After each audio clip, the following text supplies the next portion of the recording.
Vivre FM Podcast.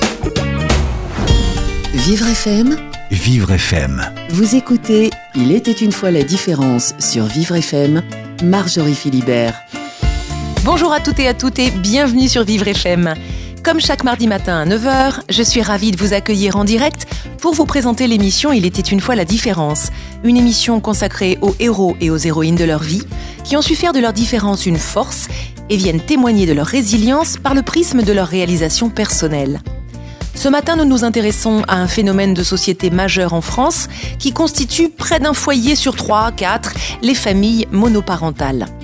Quelles qu'en soient les raisons, séparation, deuil, projet personnel, lorsqu'un parent élève seul un ou plusieurs enfants, sa structure psychologique, mentale et sociale diffère de celle qui partage cette responsabilité avec un tiers. De même qu'un enfant élevé par un seul de ses parents se construit sur un schéma souvent plus complexe. Comment ces adultes, qui ne peuvent compter que sur eux-mêmes, font-ils face aux responsabilités de leur famille au quotidien ? Parviennent-ils à reconstruire leur vie personnelle ? Comment ces enfants élevés par un parent solo trouvent-ils les ressources nécessaires pour grandir en autonomie et en confiance ? Grâce à l'éclairage de mon invitée, la psychanalyste et psychothérapeute Anne-Catherine Sabas, nous découvrirons ensemble tout au long de cette émission que bien souvent, la résilience de ces adultes et de leurs enfants passe par l'altérité. Anne-Catherine Sabas accompagne des adultes, des enfants et des adolescents depuis plus de 20 ans. Elle consacre un ouvrage passionnant sur la monoparentalité, intitulé « Famille monoparentale, la grande aventure », publié aux éditions Michalon. Dans ce guide précieux, elle propose d'innombrables explications et solutions pour les parents solos qui souhaitent se réconcilier avec leur vie et entendre un jour leur enfant dire « J'aime ma vie ». Vous écoutez Il était une fois la différence, Marjorie Philibert. Bonjour Anne-Catherine Sabas. Bonjour. Merci d'avoir accepté notre invitation. Je suis vraiment très heureuse de vous recevoir dans Il était une fois la différence. Alors, comme à chacun de mes invités, je vais vous demander de commencer notre émission par la phrase mythique des contes de fées « Il était une fois ». Et puis ensuite, nous déroulerons votre histoire ensemble. Vous voulez bien ? Allons-y. Alors, il était une fois deux amoureux qui étaient jeunes, beaux, heureux et qui pensaient qu'ils auraient plusieurs enfants et qu'ils seraient heureux ensemble jusqu'à la fin des temps. Mais malheureusement, ils se sont séparés. Oui, l'histoire de la petite maison dans la prairie n'est pas forcément celle qu'on a coutume de connaître ni de côtoyer chez nous aujourd'hui en France. C'est un peu ça. C'est un peu ça. Dans votre ouvrage, vous dites très rapidement que tous les enfants que vous avez rencontrés au cours de votre expérience de psychanalyste auraient aimé vivre avec un papa et une maman qui s'entendent bien. Alors ça, c'est un petit peu un fantasme. Vous savez, on aime toujours ce qu'on trouve chez les autres et qui n'est pas là. On s'imagine toujours que ça va être plus facile et plus simple. Moi, je peux vous assurer par rapport à ce que j'entends qu'il y a des couples apparemment unis qui vivent un enfer au quotidien et dont les enfants aussi demandent à leurs parents de se séparer. Donc, un père et une mère ensemble sous le même toit avec des enfants, c'est pas forcément la recette du bonheur. Et pour reprendre l'expression de Boris Cyrulnik, le célèbre neuropsychiatre que vous citez régulièrement dans votre livre, la famille, c'est le lieu où l'on se sent aimé et où l'on se sent bien, mais aussi le lieu de violence extrême.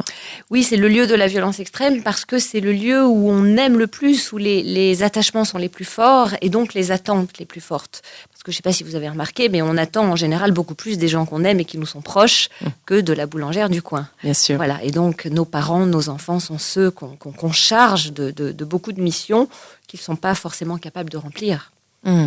Votre livre s'intitule « Famille monoparentale » au pluriel. C'est une seule et même grande aventure, mais une famille monoparentale comporte bien évidemment bien des aspects. Est-ce qu'on peut les définir ensemble ? Alors oui, une famille monoparentale, c'est une famille où il n'y a qu'un seul parent dans le même lieu que les enfants. Ce qui veut dire en gros que quand vous avez deux parents séparés avec plusieurs enfants qui sont parfois chez le père, parfois chez la mère, il y a deux familles monoparentales en fait. Après, il y a plusieurs sortes de familles monoparentales. En effet, il y a le cas que je viens de vous décrire, c'est-à-dire deux parents séparés qui ont les enfants tour à tour. Il y a les cas où un seul parent reste sur le pont parce que l'autre a démissionné ou n'a pas reconnu les enfants, ça peut arriver aussi. Et puis il y a les cas aussi de veuvage, un père qui se retrouve veuf ou une mère veuve, et dans ce cas-là, les enfants sont orphelins de père ou de mère. Il y a aussi ces nouvelles familles qui sont très contemporaines, ces femmes qui notamment portent des projets de naissance individuelle. Je pense à la programmation médicalement assistée, aux fécondations in vitro, etc., etc.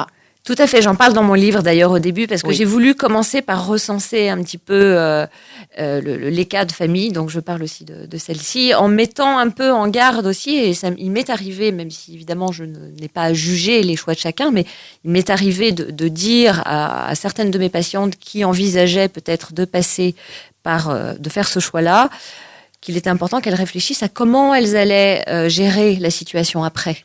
Parce que avoir un enfant, c'est très bien, mais c'est une histoire qui dure toute une vie. Et il faut savoir si on est capable d'assumer tout ça aussi. Alors c'est un ouvrage qui est destiné aux familles, aux parents solos comme vous les appelez, un ouvrage qui est destiné non seulement à fournir des informations pratiques, mais également à déculpabiliser énormément l'immense responsabilité, l'immense culpabilité que bien souvent les parents connaissent lorsqu'ils sont amenés, pour des raisons diverses, à élever leurs parents solos. Est-ce qu'on peut malgré tout définir une sorte de profil type de parents solos? Est-ce qu'il y a un schéma répétitif? Est-ce qu'on, vous le dites vous-même, est-ce que on reproduit forcément quelque chose dont on a hérité? Alors ça arrive souvent. Je crois qu'on reproduit toujours malgré soi. De nos jours, vous l'avez dit en introduction, il y a quand même beaucoup de cas de familles monoparentales. Moi, je reçois des gens qui viennent d'un foyer à peu près uni et qui pourtant se sont retrouvés séparés de leur conjoint. L'inverse est aussi vrai, donc je pense qu'il ne faut pas généraliser. Ce qui est certain, c'est que, à la base, moi j'ai écrit ce livre pour les parents, tout simplement parce que les enfants de 5 ans ne vont pas lire ce genre de livre, mais en effet pour les aider à déculpabiliser. Parce que les parents se retrouvent souvent, en plus de tous les aspects que j'ai listés dans ce livre, à savoir tout ce qui tourne autour du quotidien, de la gestion du quotidien à tous les niveaux, avec une tristesse, avec un état parfois même dépressif, Oui. parce qu'il y a ce que j'ai appelé un accident de vie, quelque chose qu'on n'avait pas prévu, qui arrive, qui nous oblige à reconfigurer toute notre existence. Et ça demande de l'énergie, ça demande du temps, ça demande de comprendre, et en même temps, on n'a pas le temps de le faire.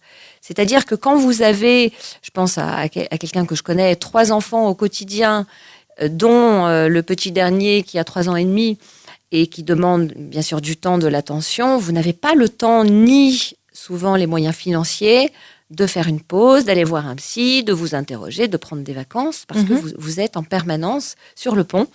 Et le parent doit réussir à assurer son quotidien sans se faire passer en dernier. Et le grand défi, je crois, c'est ça, et c'est pour ça que j'ai écrit ce livre. Absolument, un livre qui est extrêmement riche de conseils pratiques et on va les détailler au fil de cette émission.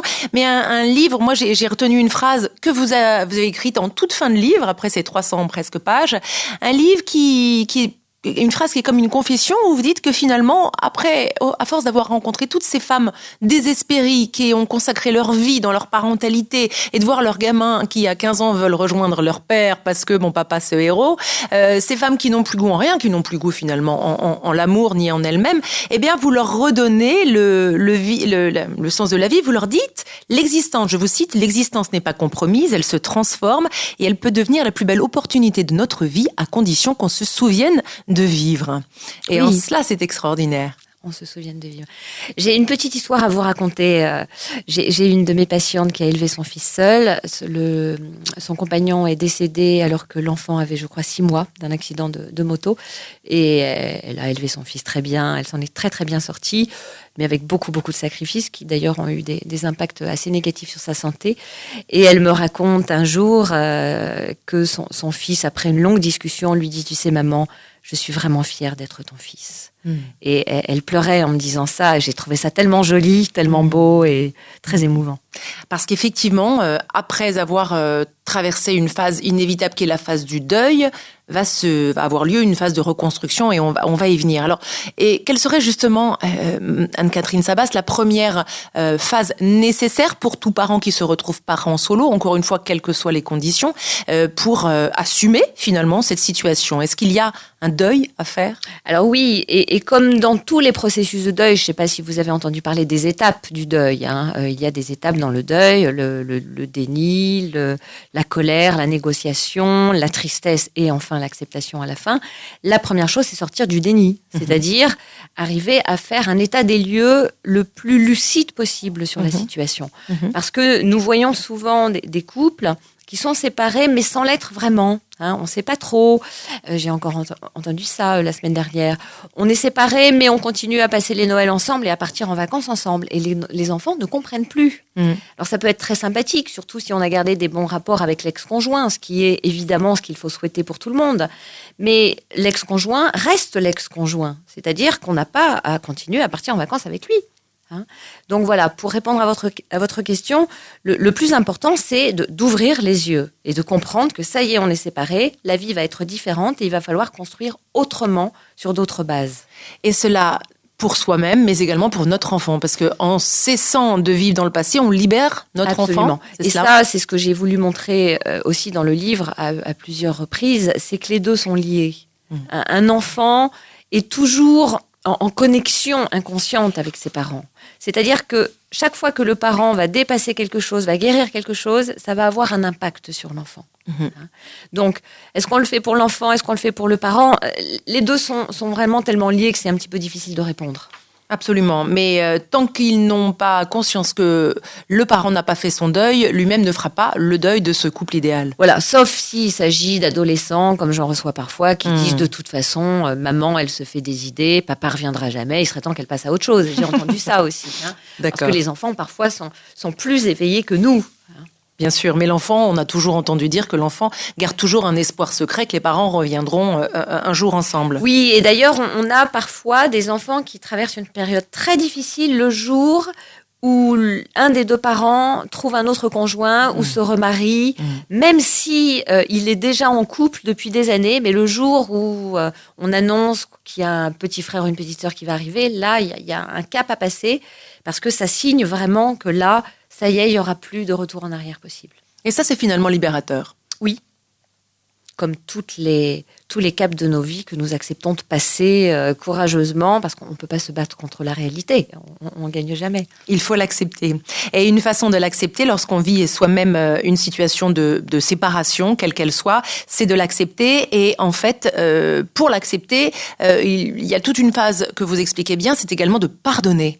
Oui, alors le pardon... Vous y avez même consacré, un livre absolument, entier, et c'est un sur thème le sujet. qui m'a toujours beaucoup interpellée. Et plus j'avance dans la réflexion sur ce thème, plus je me dis que finalement le pardon, c'est un très très joli mot, mais que ce qui compte, c'est tout le travail qu'il y a autour. C'est plus la recherche du pardon.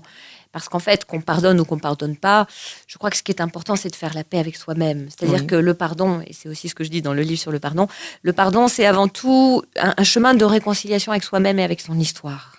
Parce que tant qu'on garde des remords, des regrets ou une colère contre une des personnes qui a fait partie de notre vie, on est un pied dans le passé et on ne peut pas avancer. Et à un moment donné, il faut accepter de se retrouver soi-même là où on en est, parce que c'est seulement à partir de ça qu'on va pouvoir construire autre chose. Absolument.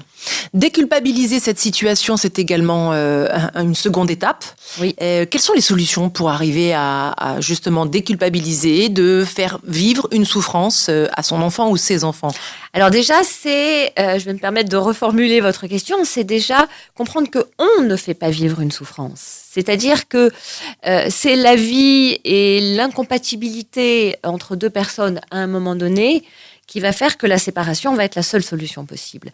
Et la plupart des gens que j'entends, moi, me disent « mais je ne voulais pas me séparer, je ne voulais pas ». Et même ceux qui partent, ils partent souvent à regret. Ils auraient aimé que ça tourne différemment et ils auraient aimé ne pas avoir envie de partir.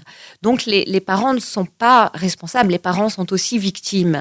Et je crois que c'est important de dire ça aux enfants aussi. C'est pas les parents, c'est pas les parents qui infligent quelque chose à leur enfant, c'est les parents qui se retrouvent à un moment dans une situation où il n'y a pas d'autre issue que la séparation. Et en fait, tout le monde se retrouve dans la même galère, si on peut dire, et va devoir trouver ensemble des solutions pour que ce soit le le plus simple possible et le plus sain possible. Alors, je vous propose de marquer une très courte pause et de revenir à l'ensemble de ces solutions qui, à la fois, qui, je le rappelle, figurent dans votre livre, paru aux éditions Michalon, Famille monoparentale, la grande aventure. Des tas de conseils pratiques, concrets sur les responsabilités au quotidien d'un foyer, d'un nouveau foyer qui peut être vécu comme un véritable handicap, mais qui ne l'est pas forcément. À tout de suite sur Vivre FM. Vivre FM, Podcast. Ce matin, nous nous intéressons à la différence des parents et des enfants de familles monoparentales. Comment se construit-on en ayant grandi avec un parent solo ? Comment vit-on un quotidien en élevant seul un ou plusieurs enfants ? Quelle résilience trouve-t-on dans cette façon de vivre qui peut paraître plus difficile que dans un foyer traditionnel avec 2 parents ? L'éclairage de mon invitée, la psychanalyste Anne-Catherine Sabas, nous offre des pistes de réflexion puissantes, inspirées de sa pratique depuis plus de 20 ans auprès d'adultes et d'enfants, qu'elle recense dans un ouvrage précieux intitulé « Famille monoparentale, la grande aventure », publié aux éditions Michalon. Anne-Catherine Sabas, nous évoquions avant la pause la nécessité pour les parents, femmes, hommes, qui connaissent cette situation d'élever seuls ses enfants, de déculpabiliser, de dédramatiser et de remettre finalement la parole et la communication au centre de leur éducation avec leurs enfants. Oui, alors pour plein de raisons, mais je crois que la première raison, c'est que toutes nos blessures peuvent être guéries, apaisées, et en tout cas, tous ces endroits de nos vies où il y a de la souffrance, tout ça, la vie peut être remise en mouvement si on parle. Ça, c'est le plus important. Moi, j'accompagne beaucoup de gens dans des situations de ce qu'on appelle le syndrome de stress post-traumatique. Et Une séparation peut-être ? Et oui, tout à fait. Et quel que soit le traumatisme, qu'il soit physique, psychique, affectif, etc., il va être important de parler, de raconter, de dire. Alors évidemment, les parents séparés ne vont pas raconter à leur enfant, tu sais, ton père m'a fait ci, ta mère m'a fait ça, c'est un gros méchant, c'est une grosse méchante, c'est pour ça qu'on n'est plus ensemble. Mais ils peuvent parler de la situation, dire, mais oui, c'est vrai, tu vois, avant on vivait ça, et puis maintenant, on est séparés, tu as 2 maisons, on va partir en vacances séparément, et puis il y a des affaires que tu laisseras chez papa, et puis chez maman, et puis parfois tu seras triste, et ça sera normal. Et parfois, quand tu verras, quand il faudra que tu quittes ton papa ou ta maman, ça sera difficile, et c'est normal, etc., etc. Mettre des mots. Mettre des mots parce que je crois que les souffrances les plus horribles et les plus intenses sont celles dont on a honte. Oui. Et la parole, elle sert à sortir de la honte. Un enfant qui peut dire à son parent je suis triste de quitter l'autre parent, et que le parent puisse l'accueillir, même si c'est pas forcément facile, surtout quand les 2 se font la guerre. C'est difficile d'entendre son enfant dire c'était mieux chez l'autre. Mais si au moins le parent peut accueillir ça, ça permet à cette souffrance de couler librement et de se libérer. Absolument. Et vous le dites, ceux qui ne s'expriment pas s'impriment. Et oui, ça c'est un des refrains des psys, mais c'est tellement vrai. Et ceux qui s'impriment se dépriment, c'est ça ? Alors ceux qui s'impriment nous dépriment. Nous dépriment. D'accord. Vous évoquez aussi, vous consacrez une large partie de votre livre au fait de ne pas nier les difficultés, de ne jamais leur mentir, d'accepter nous-mêmes notre propre souffrance et de ne pas se positionner en héros tout puissant pour que eux-mêmes puissent comprendre que la souffrance fait partie du quotidien et qu'eux-mêmes acceptent leur propre souffrance. Ah oui, alors je vois déjà 2 raisons à ça. La première, je pense à plusieurs personnes que j'ai accompagnées qui ont tenu contre vents et marées parce qu'ils voulaient compenser l'absence de l'autre. Ça, c'est un piège dans lequel les parents solos peuvent tomber. Oui. C'est une manière d'essayer de réparer comme si on avait une dette envers l'enfant. Et donc, ils tiennent, ils sacrifient beaucoup de choses et un jour, ils s'effondrent. Bien sûr. Parce que notre corps n'est pas une machine, notre esprit non plus, et à un moment donné, ça ne tient plus. Donc ça, c'est la première raison. Et la deuxième raison, c'est que ce n'est pas rendre service à nos enfants que de leur faire croire que tout est possible, que tout est facile, et qu'il suffit de volonté pour réussir à vivre ce qu'on a envie de vivre dans la vie. C'est pas ça la vie. La vie, il y a des deuils à faire, nous l'évoquions tout à l'heure. Il y a des épreuves, il y a des maladies, il y a des deuils, il y a des handicaps, il y a des licenciements, il y a des tempêtes, etc. Et plus on va pouvoir intégrer ce destin, ces coups du sort dans nos existences, et surtout les réactions qu'il provoque en nous, de tristesse, de colère parfois, plus on va pouvoir, là encore, dédramatiser nos émotions et dire aux enfants, mais c'est normal que tu sois triste, c'est normal. Tu vois, là, en ce moment, j'ai eu aussi un coup dur, donc je suis un petit peu fatiguée, mais t'inquiète pas, on va remonter la pente. Oui. C'est-à-dire aider l'enfant à ne pas se cliver, à ne pas se faire croire à lui-même qu'il est possible d'aller toujours bien. Oui. Ça n'existe pas, ça. Oui. Et puis le priver de cette possibilité, c'est aussi d'une certaine manière de pas trop lui faire confiance, compenser par tant de générosité, de présence, le manque d'une vraie famille entre guillemets, lui faire considérer que c'est handicapant pour lui. Et finalement vous l'écrivez, c'est que il possède une faculté d'adaptation phénoménale et si vous lui laissez penser qu'ils ont des raisons d'être malheureux, il le croira volontiers. Tout à fait. Quelle responsabilité quand même. Alors, j'ai une petite anecdote, je sais plus si je la cite dans le livre. Moi, je suis pas freudienne, mais j'ai beaucoup de respect pour ce grand monsieur qui nous a quand même appris beaucoup de choses. Et il paraît que quand des femmes venaient demander à Freud comment faire pour élever leurs enfants, il répondait invariablement « Faites ce que vous pouvez, de toute façon, ce sera mal. » Oui. Voilà. Donc ça, c'est important. C'est important de se souvenir de ça. C'est que de toute façon, tous les parents, qu'ils soient en couple ou pas en couple, ne trouveront jamais toutes les formules magiques. Et c'est aussi ça, notre rôle de parents. C'est de pouvoir accompagner nos enfants avec nos imperfections pour qu'ils comprennent aussi qu'ils ont affaire à des humains imparfaits, qu'ils en rencontreront d'ailleurs d'autres dans leur vie, et que c'est à partir de ça qu'on se construit. Mais, comme le dit Boris Cyrulnik, quand il parle de la résilience, le propre de la résilience, c'est que c'est un processus qui peut se mettre en route à partir du moment où il y a, à un moment donné, une figure sur laquelle on peut s'appuyer. Et cette figure, elle n'a pas besoin d'être parfaite. Il faut qu'elle soit sincère, qu'elle soit vraie, et qu'elle ait confiance en l'autre.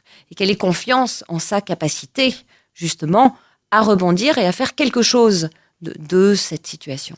Absolument. Alors il n'y a pas de baguette magique dans finalement l'histoire d'une grande vie, mais il me semble un élément qui est fondamental et dont vous parlez énormément dans tous les sujets, c'est quand même l'amour. Mais oui, c'est le pouvoir de l'amour, d'en abuser et de constamment rappeler à l'enfant, quelles que soient les raisons pour lesquelles il se trouve seul avec vous-même ou avec son père de façon alternative, que ce n'est pas de sa faute. Déjà le tout à fait, le plus important, qu'il n'y est pour rien et que l'amour de toute façon est là. Oui, et que l'amour est là des deux côtés. Et quand les parents vont se séparer, c'est aussi ce qu'ils doivent dire à leur enfant. Ce n'est pas de ta faute. Et l'amour que chacun des parents va te porter est le même. Et je vais même aller jusqu'à dire, je consacre d'ailleurs une partie de mon livre à tous les aspects positifs aussi de ça, parce qu'il y a des enfants qui en tirent du positif, heureusement. C'est que la plupart du temps, les parents vont avoir plus de temps pour leur consacrer de l'amour. Oui. Pour leur consacrer du temps. Parce qu'un couple qui s'entend très bien, imaginons un couple avec un seul enfant. Quand il y a plusieurs enfants, c'est un peu différent.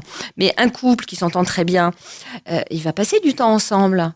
Moi, j'ai reçu des enfants, des adolescents qui me disaient « Oui, de toute façon, papa et maman, ils sont toujours amoureux, qu'ils partent en voyage et puis ils me laissent chez papy, mamie. » C'est-à-dire que l'enfant sent bien qu'il est en dehors du couple et de l'histoire d'amour aussi. C'est des choses qui arrivent aussi. Et dans ce cas-là, quand il y a séparation, l'enfant il est content parce qu'il a un peu plus son père et un peu plus sa mère. Donc, et la qualité de la relation également s'en trouve bien évidemment changée. Tout à fait. Absolument. Nos enfants sont forts, il faut le leur dire également, en plus de la réassurance de l'amour qu'on leur porte, leur rappeler peut-être, et je crois que c'est Marcel Ruffo, vous le citez un moment dans le livre, qui dit que finalement c'est l'enfant qui décide. Alors autant Dolto dit que c'est l'enfant qui décide de choisir ses parents et de venir tout seul. Marcel Ruffo réassure en ce sens que c'est lui finalement qui prend ses décisions et nous ne sommes que les tuteurs justement de qui il deviendra. Oui. Il décide absolument parce que on voit d'ailleurs parfois dans nos cabinets, ça étonne souvent des gens quand je dis ça, mais des parents qui sont vraiment des très bons parents qu'on aurait tous rêvé d'avoir, avec des enfants qui sont très durs, ça arrive, et puis l'inverse est aussi vrai. Il y a des familles complètement azimutées, excusez-moi le mot, mais j'en vois pas d'autres, avec des enfants qui sont extrêmement structurés et qui tiennent. Alors parfois ils le paieront un peu plus tard, mais on n'est pas responsable de tout. Nos enfants, à partir du moment là encore où on leur explique, on leur dit ce qui est possible, comment on peut se comporter, qu'il est normal aussi de ressentir des choses. Les enfants doivent décider comment ils vont se construire aussi. Absolument. de leur laisser d'une certaine manière leur libre arbitre. Absolument. Et on peut leur dire, tu vois, ce que tu vis, ce n'est pas facile. Là, pour l'instant, il y a une phase difficile, tes parents se séparent, mais tu peux décider d'être malheureux toute ta vie, mais à mon avis, c'est pas un bon choix. Moi, c'est ce que je dis parfois à certains enfants que je reçois. Je dis, oui, bien sûr, c'est triste, mais moi, je serais toi, je déciderais d'être triste pas trop longtemps quand même. Alors, l'une des solutions également pour sortir de ce duo, parce que vous mettez en garde également un certain nombre de parents contre la position que l'on accorde à l'enfant. Et donc, la fusion qui en résulte. Oui. Et l'une des solutions, c'est la tierce personne. Tout à fait. La triangulation. La triangulation. Voilà. Avoir un tiers. Tout simplement parce que, alors là, c'est surtout valable quand il y a une famille avec un seul enfant. Le papa qui se retrouve avec sa fille, ou avec son fils d'ailleurs, et la maman qui se retrouve seule avec son enfant, il va y avoir une espèce de couple qui se forme. Oui. Et le couple, alors avec des fois des dérives, moi j'ai entendu des histoires d'une maman qui demandait à son fils de 10-11 ans de lui préparer, de lui mettre la table le midi, le soir, et ça se terminait en dîner d'amoureux, ils mettaient des petites bougies et tout. Bon, il y a quelque chose là qui n'est pas à sa place. Donc le tiers, c'est celui qui rappelle à l'enfant que son parent n'est pas marié avec lui et qu'il a une vie en dehors, et puis qui lui rappelle aussi que les règles que pose le parent, elles sont aussi posées par d'autres. Voilà. Donc moi, je vois des parents qui ont du mal, par exemple, avec le cadre, surtout les mamans en général. Quand il y a un tonton, une tata, un copain, une copine qui vient à la maison et qui dit à l'enfant, mais tu sais, c'est normal que ta maman te demande de te laver les dents et tu vas aller te les laver. Et là, ça remet les choses à leur place aussi. Absolument. Donc, dans les aides à la parentalité, vous évoquez à plusieurs reprises le fait d'être entouré, de former un clan, d'être la louve qui s'occupe de sa meute. De sa meute, merci. Et puis d'être vraiment, effectivement, entouré, tant que faire se peut, par sa famille, mais aussi toutes les aides dont on peut bénéficier. Et ne pas hésiter à aller les chercher. Oui. Ça, c'est la question des limites. Justement, de reconnaître ses propres limites. C'est complètement, je le dis à un moment donné, d'ailleurs je crois, c'est illusoire de penser qu'on va pouvoir gérer seul ce qu'on gère normalement déjà difficilement à deux. Donc, il ne faut pas hésiter à aller demander de l'aide, que ça soit des babysitters, que ça soit des membres de la famille, des amis. On a besoin parfois d'avoir une pause aussi. Absolument. Et puis de privilégier une vie sociale pour soi-même, parce que reconstruction possible, il y a, quelle que soit la situation, que ce soit un deuil, un accident dramatique, un incident post-traumatique, pour pouvoir soi-même, après, s'octroyer le droit de ne pas être qu'un parent et de reconstruire. Oui, et pour l'enfant, c'est très important. J'ai vu plusieurs jeunes filles qui étaient dans une colère intense contre leur mère, parce que leur mère s'était tellement dévouée à elles qu'elles n'avaient plus l'espace, elles, pour grandir, pour vivre leur vie. Elles se sentaient coupables de la souffrance de leur mère. Elles se sentaient coupables de ne pas pouvoir rendre le sourire à leur mère, qui était juste dans l'incapacité de faire le deuil de l'ancien compagnon. Et tout le monde est coincé dans ces situations-là. Nos enfants ont besoin d'avoir des parents heureux. Je vais vous proposer de rester sur cette très jolie phrase, de marquer une très courte pause musicale et de se retrouver pour peut-être en découvrir un peu plus de vous, Anne-Catherine Sabas, qui, je le rappelle, est l'auteur de nombreux livres. Là, c'est votre 24e, c'est cela ? Je crois 20, oui, à peu près. Famille monoparentale, la grande aventure, aux éditions Michalon. À tout de suite, à très vite sur Vivre FM. Vivre FM, podcast. On peut se questionner sur ce qui pousse une personne à dédier sa vie, à aider les autres, les accompagner dans leur connaissance de soi et dans la réparation de leurs blessures d'enfance. Parce qu'elle y travaille depuis plus de 20 ans avec passion, qu'elle a écrit plus d'une vingtaine d'ouvrages autour du mieux-être et qu'elle anime régulièrement des conférences sur le sujet, Anne-Catherine Sabas porte sur son visage l'expression de cette altérité. Douce, souriante, féminine, ses cheveux longs encadrant un visage fin et dessiné, mon invité partage avec authenticité son expertise, mais aussi sa propre expérience de la monoparentalité. Famille monoparentale, la grande aventure, paru aux éditions Michalon, est son dernier ouvrage à offrir à tous ces parents qui doutent de la préciosité de leur vie et de leur liberté d'en faire non pas du vinaigre, mais du miel. Anne-Catherine Sabas, pour compléter ce portrait que je me suis permis de faire de vous, je vous ai apporté un miroir que je vous tends, une petite surprise. J'aimerais que vous y regardiez quelques secondes et que vous nous décriviez ce que vous y voyez, qui vous y voyez. quelle surprise! Alors, surprise déjà, parce que je m'attendais pas du tout à ça. Et puis, surprise, parce que la personne que je vois dans le miroir, je trouve, a de l'espièglerie dans le regard et beaucoup de volonté. Alors ça, c'est pas trop une surprise, je me connais un petit peu. Je vois aussi une femme qui cherche et qui trouve souvent, mais qui ne s'arrête jamais d'aller creuser et comprendre et trouver des solutions. C'est peut-être une de mes obsessions dans la vie, de ne jamais s'arrêter au malheur, en fait, jamais s'arrêter à l'adversité, mais toujours comprendre d'une part ce qu'on peut en tirer, quelles perles sont cachées derrière, et je vois ça dans mes yeux.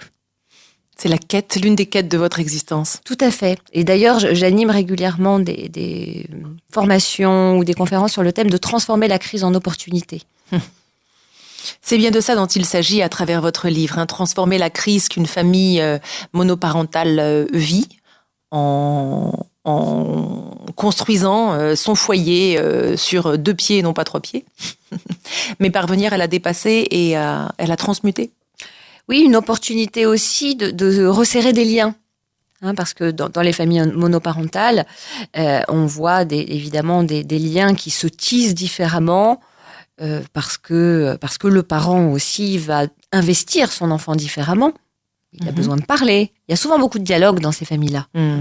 Parce que les parents, parfois même un peu trop d'ailleurs, les parents racontent un peu trop de choses à leurs enfants, ça c'est aussi un risque. Mais tant que ça reste dans des proportions acceptables, ça va permettre à l'enfant aussi de grandir un peu plus vite. Souvent. Quel genre d'enfants deviennent ceux qui ont grandi justement dans des familles monoparentales? J'ai été très heureuse d'apprendre que finalement, ils deviennent non pas du tout des gens complètement névrosés et dépressifs, mais la plupart du temps des gens qui prennent leur destin en main. Alors justement. souvent, c'est ce que je disais tout à l'heure, souvent, ils vont grandir un petit peu plus vite que les autres. Parce qu'ils vont être plus souvent, plus facilement associés à des décisions importantes. Alors bon, c'est un peu à double tranchant, mais on a en général affaire à des enfants qui sont beaucoup plus mûrs.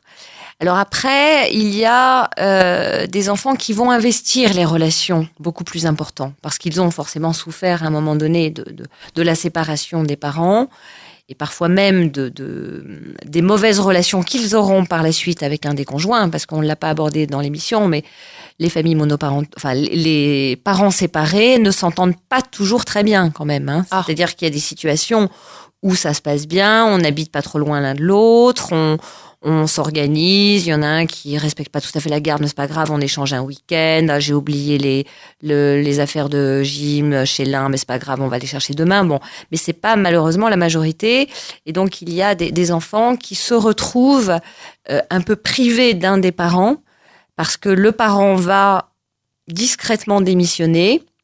Ça arrive, il y a des parents qui se désintéressent totalement de leur enfant, comme si c'était le couple qui leur donnait la force d'être un bon parent. Et une fois qu'il n'y a plus de couple, ils n'y arrivent plus. Il y a aussi évidemment le parent qui va monter ses enfants contre l'autre, ça arrive aussi. Donc l'enfant qui a souffert une de ces choses-là va investir les relations. Il va avoir besoin de retrouver une relation quasi fusionnelle. Alors ça peut être avec un copain, une copine, et puis évidemment avec les amoureux, avec les amoureuses. On voit, je pense à quelques ados dont j'ai entendu parler, qui sont les enfants de mes patients ou des adolescents que j'ai reçus, qui vivent leurs histoires d'amour de manière extrêmement intense, parce que ils ont envie de réparer quelque chose. C'est comme s'ils voulaient qu'enfin on puisse leur garantir que cette fois-ci ça va durer pour toute la vie. Est-ce qu'ils y malheureusement, je ne sais pas, il faudrait en reparler dans 20 ou 30 ans. En tout cas, ils sont parfois soumis à des destins différents. Vous décrivez la souffrance précoce et le besoin d'aller chercher un regard reconnaissant pousse souvent l'enfant à investir le monde. En tout cas, à s'y faire une place, surtout évidemment dans les cas d'enfants dont un parent s'est désintéressé. Alors il y a des chiffres, j'ai cité d'ailleurs des noms, je crois, à la fin du livre. Oui. Pléthore d'artistes connus. Alors là, il s'agit des enfants qui n'ont entre guillemets pas eu de père, ou qui n'ont pas connu leur père, ou dont le père ne s'est pas occupé d'eux. Et il y a une proportion incroyable d'artistes connus qui sont dans cette situation-là. Alors, je les ai pas sous les yeux, mais de mémoire, il y a Ray Charles, il y a Nelson Mandela également. qui a été élevé, je crois, par un grand-père ou un oncle, je ne Ouais. sais plus exactement. Oui, oui. Comme si l'enfant allait chercher cette reconnaissance sociale, puisque traditionnellement, on associe le père à l'élan pour aller visiter le monde et trouver sa place dans le monde. Et quand ce soutien a manqué, l'enfant va avoir besoin d'aller se mesurer au monde, comme il a besoin de se mesurer au père à un moment donné. Et vous-même, Anne-Catherine Sabas, vous le confiez, ce n'est pas un secret dans ce livre, vous êtes vous-même issue d'une famille monoparentale. Oui, alors moi j'ai grandi avec ma mère et ma grand-mère. J'avoue,